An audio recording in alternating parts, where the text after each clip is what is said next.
paz do Senhor, amados e amadas, tudo bem com vocês?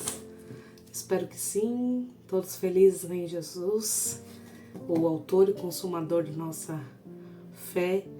E eu venho aqui compartilhar com vocês uma palavra que o Senhor tem falado hoje nessa manhã comigo.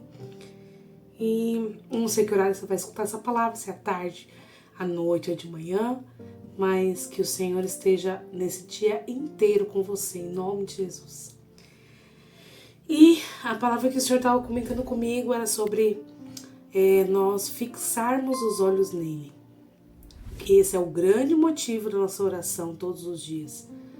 Para que a nossa fé não sucumba, para que as coisas não nos pressionem, para que as tristezas não nos embaraçem, o pecado não venha tanto sobre as nossas vidas, porque infelizmente nós somos natureza caída e o pecado, infelizmente, nós cometemos, mas nós não venhamos a ser pecadores, aqueles que gostam de praticar o pecado, mas procurando sempre nos santificar e pedir perdão, nos purificar nas águas do Senhor. E eu pensando na beleza que há em Cristo e na face dele, que a palavra diz em Salmos, os que olham para ele são radiantes, e pensando em como não permitir que a gente seja roubado dessa presença tão gloriosa. Está lá em Salmos 34:5. Os que olham para ele estão radiantes de alegria, o rosto dele jamais se cobrirá de vexame. Essa é a nossa oração diária, para que a graça, a misericórdia e o amor do Senhor nos cerque. É uma oração que o Senhor pediu para eu começar a fazer todos os dias. Senhor, fixa os meus olhos em Ti. Fixa os meus olhos em Ti. Porque quando nós olhamos para as pessoas, nós olhamos para as circunstâncias, para nós mesmos, para as guerras internas nossas, para as coisas que nós passamos, nós queremos parar, nós queremos desistir, nós queremos olhar para trás, nós queremos abandonar realmente a fé. E esse abandonar a fé não é sobre largar as coisas do Senhor, muitas vezes, ou deixar de ir para a igreja, porque o nosso pensamento religioso e limitado pensa que a gente larga a fé só quando a gente para de ir para a igreja, ou quando a gente deixa de orar, etc. Mas a realidade maior é que a gente pode estar sucumbindo às coisas do mundo sem perceber. Mas quando nós olhamos para os olhos de Jesus, fixamos nossos olhos no autor e consumador da nossa fé, os olhos dele, a face dele, a face de Cristo é que nos ilumina, é que nos faz persistir e olhar para ele e ver o tamanho do amor que ele teve por nós. Um amor que jamais ninguém poderia realizar sobre nós, morrendo na cruz, fazendo um alto sacrifício. É esse amor que nos faz continuar. Então, para que a gente não venha cair nas tentações, como a oração do Pai Nosso também diz, nos livra, Senhor, de todo mal, não nos deixe cair em tentação, é só olhando para a face de Cristo, só olhando para os olhos dele, falando, Senhor, não solta a minha mão, me ajuda, Jesus, eu não quero apostatar a minha fé, eu não quero estar na igreja vazia, eu não quero estar na igreja não estando de corpo e alma, e meu coração estando longe de Ti. Eu não quero estar com a minha mente nas coisas terrenas. Eu quero olhar com os Teus olhos, eu quero sentir com o Teu coração. E é isso que o Senhor estava falando comigo enquanto eu escutava um louvor hoje de manhã. E eu ficava pensando, Senhor, como a gente pode ser levado por tantas coisas nesse tempo. E a nossa oração tem que ser incessantemente, Senhor, fixa os meus olhos em Ti. Porque é olhar para Ti e a gente é consumido pelo amor. É olhar para Ti e não tem como não se emocionar. É olhar para Ti e não tem como não desejar. Porque aqueles que olham para o Senhor são radiantes. E eu pensando em que palavra, além de Salmos 34:5 falar, eu pensei aqui em Hebreus 12.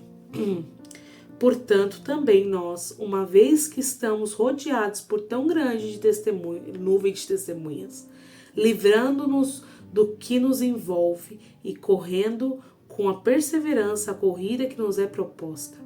Em outras versões fala nos livrando dos embaraços e percorrendo a carreira que é proposta. Com perseverança a corrida que nos é proposta. Tendo os olhos fitos em Jesus, o autor e consumador da nossa fé. Ele pela alegria que lhe foi proposta. Aí quando eu li essa parte, que a gente já lê, né, várias vezes essas passagens, mas fiquei pensando, ele pela alegria que lhe foi proposta. E a gente acha que Jesus morreu na cruz, lógico que foi um sacrifício na carne dele, porque foi doloroso, foi horrível, foi humilhante, foi um alto preço. Mas ele está falando sobre a alegria de ter morrido por nós. Você já viu alguém pagar algum preço, algo assim com muita alegria? Jesus pagou esse preço por nós, porque ele saberia que você um dia iria aceitá-lo, iria desejá-lo, iria clamar por essas palavras: Senhor, fita os meus olhos em ti, e nos finais dos tempos, na eternidade, ele estaria com você.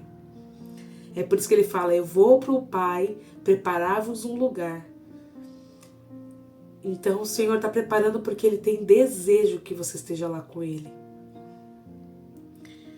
Suportou a cruz, desprezando a vergonha, e assentou-se à direita do trono de Deus, pensando bem naquele que suportou tal oposição dos pecadores contra si mesmo, para que vocês não se cansem nem desanimem. Olha por que a gente tem que olhar para Jesus, para a gente não se cansar e nem desanimar, porque o alto preço já foi pago na cruz. E nenhum dos preços que nós pagamos hoje, meu irmão, eu sei que talvez sua vida não esteja fácil, as circunstâncias que você esteja vivendo não estejam fáceis, mas o maior preço, ele já pagou.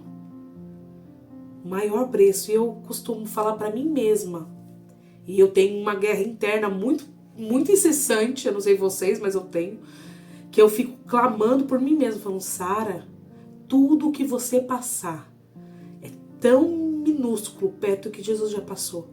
E não há guerra entre Deus e Satanás. Não há guerra. Jesus já venceu Satanás na cruz. E nem a chave da casa de Satanás ele tem. Está em poder daquele que é dono da morte e da vida. Poder na vida de Cristo Jesus há poder. Então não existe outra coisa que eu possa passar que possa ser pior do que Jesus já passou. Porque dependendo da nossa dor e das circunstâncias que nós estamos passando, é fácil nós irmos para um lugar de comiseração, de autopiedade, de coitadismo, de vitimismo tão grande, e não é por maldade, é porque Satanás gosta de fazer: ai, tadinha. Se você ver a palavra inteira, é só confronto, porque Jesus não deixa a gente alimentar a nossa alma para ela não nos roubar a eternidade.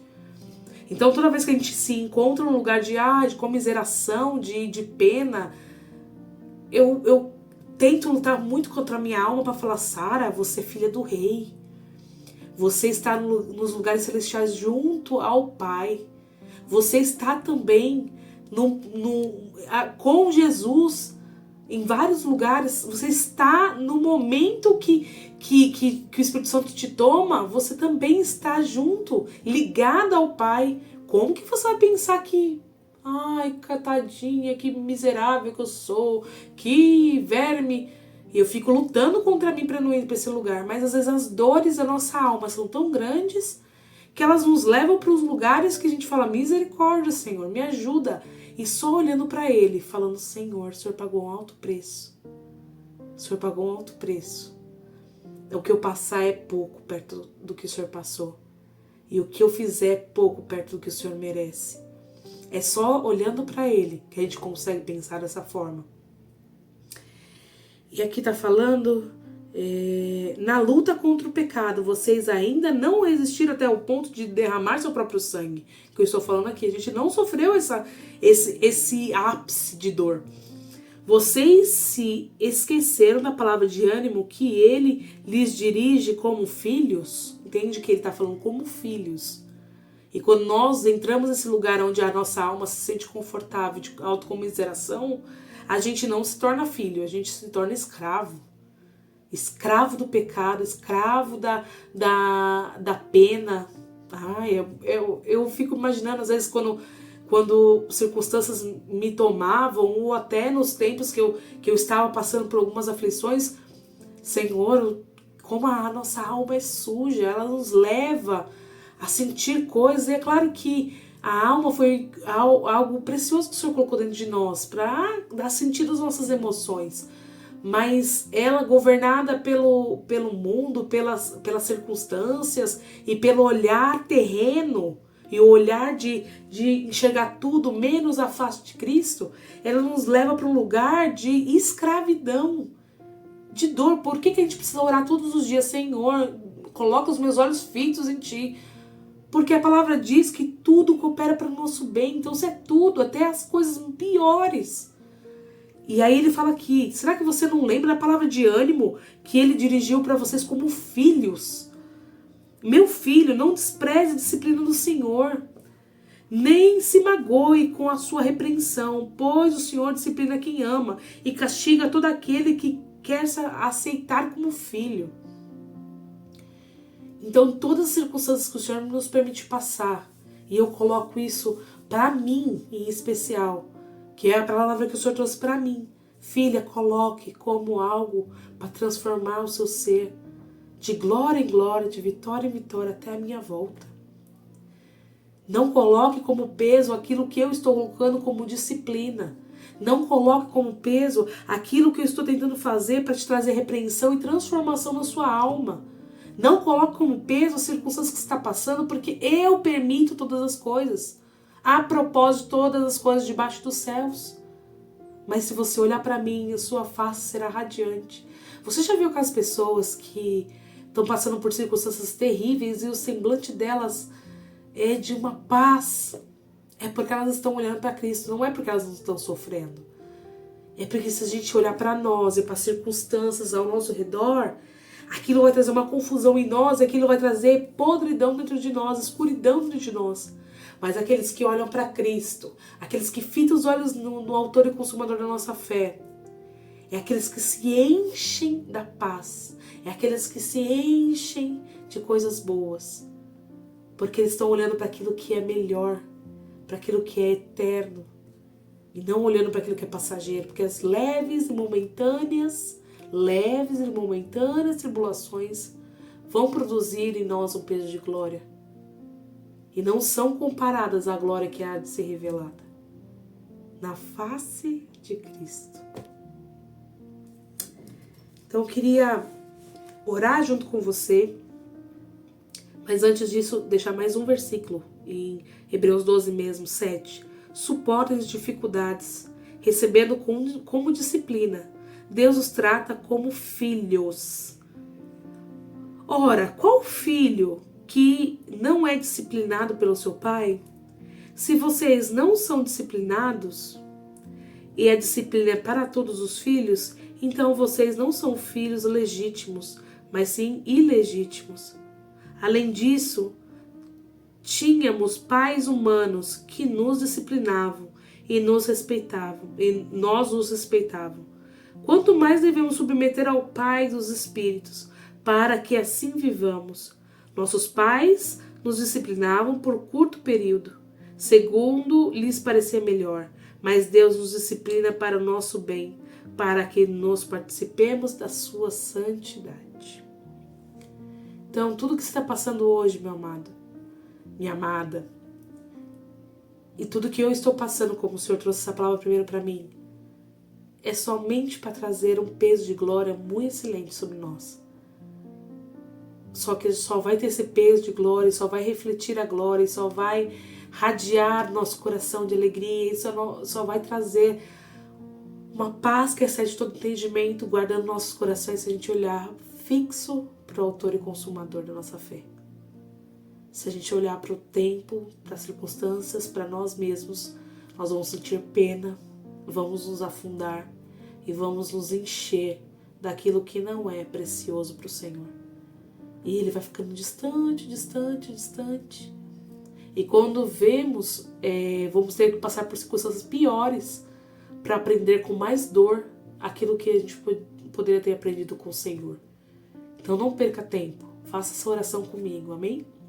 Senhor, meu Deus, meu Pai, eu coloco a minha vida, eu coloco a vida dos meus irmãos diante da Tua presença, Deus.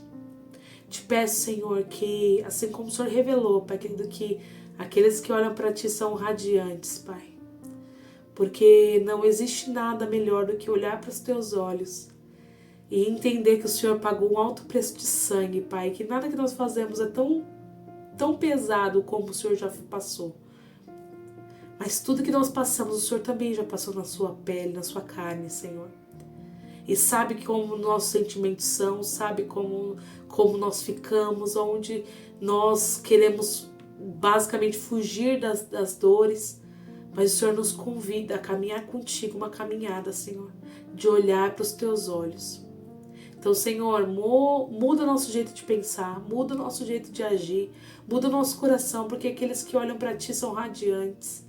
E não se acha nenhuma vergonha, nenhum vexame quando nós temos nossos olhos fitos em Ti, Senhor, porque nossa alma é iluminada, nosso coração é iluminado, nosso espírito é ligado a Ti de uma forma diferente.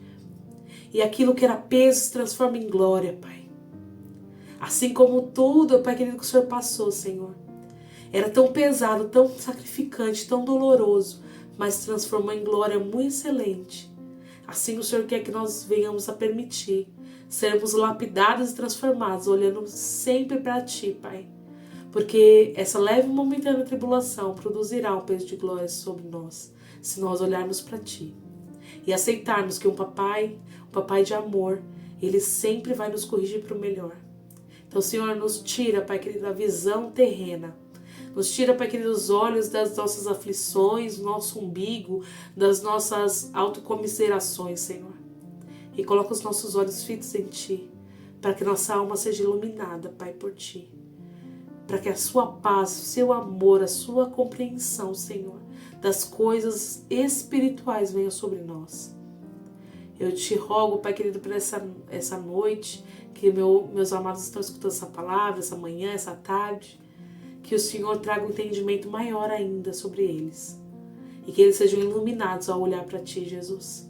É o que eu te peço, em nome de Jesus. Amém. Amém, meus amados? Então, um grande beijo aí, que o Senhor continue falando no seu coração e permita que o Senhor transforme as circunstâncias aí e que transforme toda a maldição em bênção no nome de Jesus.